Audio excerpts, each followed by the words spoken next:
Hi మది. రావే రూపాయలకి. ఏంటి విశేషాలు? ఏంటి అంతా హ్యాపీనేనా? ఏం హ్యాపీనే బాబు, ఈ పిల్ల రాక్షసి నా ప్రాణం తీసేస్తుంది. పిల్లలు అన్నాక అలర్ట్ చేస్తారే, చిన్నప్పుడు నువ్వు చేయలేదా? మీ అమ్మ దగ్గర నువ్వు చిన్నప్పుడు ఎన్నిసార్లు దెబ్బలు తినలేదు? పిల్లలు అన్నాక అలర్ట్ చేస్తారు కదే. అస్సలు నా మాటే వినదే. నేను క్లాసికల్ డాన్స్ నేర్చుకోమంటే వెస్టర్న్ డాన్స్ నేర్చుకుంటానంటూ నా ప్రాణం తీసేస్తుంది. పిల్లల్ని మనమే అర్థం చేసుకోవాలి. సర్లేవే, నాకు చిన్న పని ఉంది, బయటకు వెళ్ళేసి వస్తాను, నువ్వు అర్థం చేసుకో. బాయ్. నీ ఇంటికి వస్తావు కదా, నీ సంగతి చెప్తాను అప్పుడు. తేజు ఇలా రా నాన్న.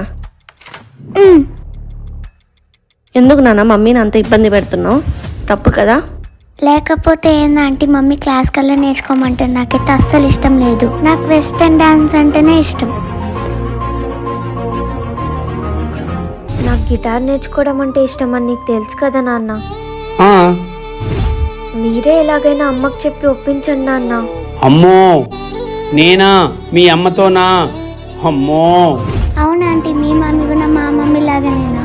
నీకు తెలుసు కదరా, మీ అమ్మకి ఆడపిల్లంటే అసలే ఇష్టం ఉండదు. రావి, నీ పని చెప్తాను. మమ్మీ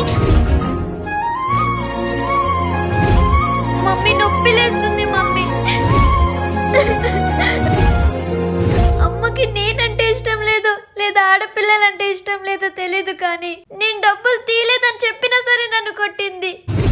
డాడీ, అమ్మకి చెప్పావా? అమ్మ ఒప్పుకుందా నేను ఎప్పటి నుంచి గిటార్ నేర్చుకోవడానికి? ఏంటి డాడీ? లేదురా, అమ్మ ఒప్పుకోలేదు. ఆడపిల్లగా పుట్టడమేరా నువ్వు చేసిన తప్పు. నువ్వు ఇప్పుడు ఇచ్చేస్తుంది గిటార్ మాత్రమే కాదు మది, నువ్వు సాధించాలన్న కళ కూడా.